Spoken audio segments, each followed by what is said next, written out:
Livi la Banyama. I do hope you have a Bible at hand, because every year on the second Sunday of Lent we read the passage of the Transfiguration of the Lord, which is packed with biblical references. Note some of them. The passage begins saying 6 days later, which naturally makes you wonder what is it that happened before. And then you find Peter's profession of faith, Jesus beginning to teach the apostles about his coming passion and death, Peter trying to change Jesus' mind, and Jesus presenting the conditions to those who want to follow him. And it says that he takes Peter, James and John with him. These three, we will see them closer to him at Gethsemane. And he takes them up a mountain. While a mountain is a privileged space to experience God's presence, it's also the place where last Sunday's Gospel ended. The devil took Jesus up a high mountain to tempt him. Jesus now takes the three in order to reveal to them his identity. At a certain point, Moses and Elijah appeared, and you will see Peter being tempted to put them at the same level, suggesting to build 3 tents for Jesus, Moses and Elijah. The voice of the Father comes to clarify that it is not so. This is the voice that Jesus heard at his baptism, saying, "This is my Son, the beloved." Similar words we hear this time, but they are addressed to Peter, James, John, you and me, and some words are added. Listen to him. In the Bible, listening is much more than hearing something.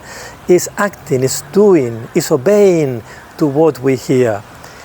And that's why in the first reading you will have the model, the example of Abraham being called by God to leave his land and go to a new one.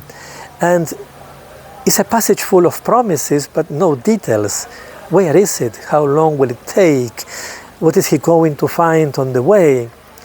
There are no questions asked by Abraham. He just does as he was told. And that's why in the responsorial psalm, at the beginning of the psalm, we will say that the word of God is faithful and all his works to be trusted. Paul, in the second reading, will encourage Timothy to bear the hardships that comes naturally with proclaiming the good news of Jesus. So as we prepare for Sunday, the day of the Lord, you have seen how rich this gospel passage is. So make sure you take time to go back to it. I hope you have a good Bible with references and comments that will help you deepen on this passage. But we are called to listen. How do you listen? Preparing for Sunday is one way to do it. Making silence and allowing the word to resonate in our hearts is another one. Which one is yours? And who do you listen to? Because when we listen only to ourselves, it becomes very difficult to listen to Jesus. Do you identify yourself with Peter, who many times gets it wrong? He feels more inclined to tell Jesus what to do than to listen to the way that he calls us to follow. Finally, there are always people who present themselves as saviors. Is Jesus the one you chose to follow?